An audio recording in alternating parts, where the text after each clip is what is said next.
adjustment going on now? I would say so. I think that we're just taking it on a day-by-day schedule right now, and obviously Corpy came in last night and played well for us, but we still have a plan in place for the most part. But that's not to say plans don't change as we go along during the course of the year. But right now, we're leaning towards Sway playing tomorrow night.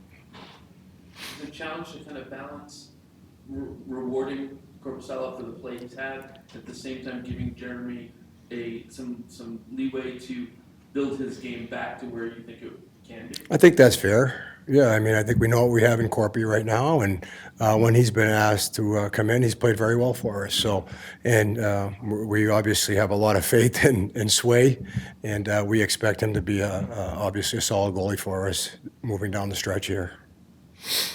Questions on Loroi. First, he really looked like himself last night. What did you see in his game that made him? He was skating, and I thought his gaps were better last night. He was moving his feet in the offensive zone, but the biggest thing for me was his gaps were much better.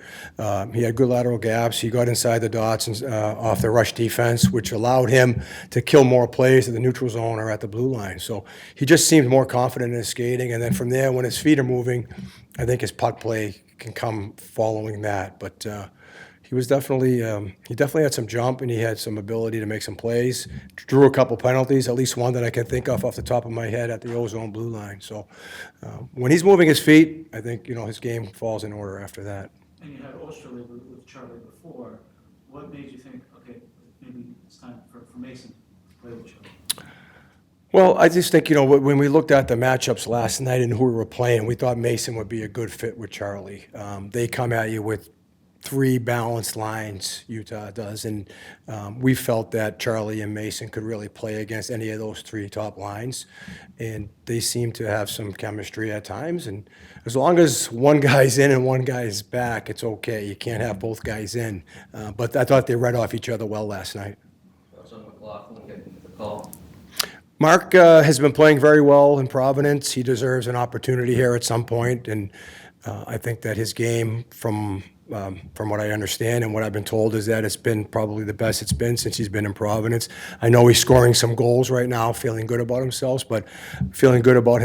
but he's also doing a real good job as far as being in a third or fourth line role, checking, being counted on to be responsible defensively. So, he deserves an opportunity to be here right now. With Markelov going down, what did you see from him during this call-up? Merck showed some good. He had spurts of really good hockey, and then he had spurts where, just like any other young player, right? They have to learn some things, and he's going to go to Providence and he'll have an opportunity to continue to grow his game and be used in more situations in Providence right now. And organizationally, though, I think we're happy with where he's at right now. You said you liked Zadarov's game last night at first blush. When you looked at it again, did the same thing stick out? Anything else? Well, he was physical. I said that last night. I thought that his PK was good last night, too. He's been playing on the top pair right now with Brandon, obviously, with Lindholm out on the back end. And I thought that his reads were really good on the kill last night. He had a good stick. And I just thought he brought a physical presence to the game last night. And that's what we were looking for. I said this last night. We were looking for somebody to step up physically. I thought on the back end he was one of the guys. Up front, Casty was another guy.